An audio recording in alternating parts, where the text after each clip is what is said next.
আসসালামু আলাইকুম। দেখেন এগুলো হচ্ছে আমার দেশি মুরগি। তো অনেকে আসলে আমাকে জিজ্ঞেস করে থাকেন যে ভাই দেশি আর ফার্মি একসাথে পাললে এটার মানে ভালো দিকটা কি?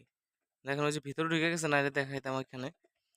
ওইটা হচ্ছে আপনার সেম বয়সের কিন্তু ওইটা হচ্ছে এই দেশির থেকে ডাবল ফার্মিটা বিশেষ করে। ওটা অনেক বড়। আর এই দেশিগুলো হচ্ছে একদমই ছোট।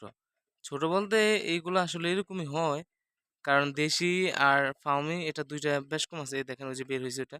ওইটা মনে হইব যে আপনার প্রায় ৬ মাস ৫ মাসের মতো। কিন্তু মুরগি আসলে এগুলো হচ্ছে ৩.৫ মাসের। দেশি তো এগুলো আসলে ওরকম বড় হয় না। তো আসলে যারা এরকম ছাইরা পালন করতে চান দেখেন এগুলো একদম প্রাকৃতিক খাবার খাইয়েই অর্ধেক বড় হয়ে যায়। আর কিনা খাবার একদম কম লাগে। এই যে মাটি-মুটি, পোকা-মোকা এগুলো খাইয়া এগুলা বড় হয়ে যায়। তো যারা দেশিটা পালন করতে চান তো করতে পারেন। ইনশাআল্লাহ ভালো হবে। কারণ দেশিটা প্রাকৃতিক খাবার খায়। খাবার খরচ কম লাগে, একদমই কম লাগে।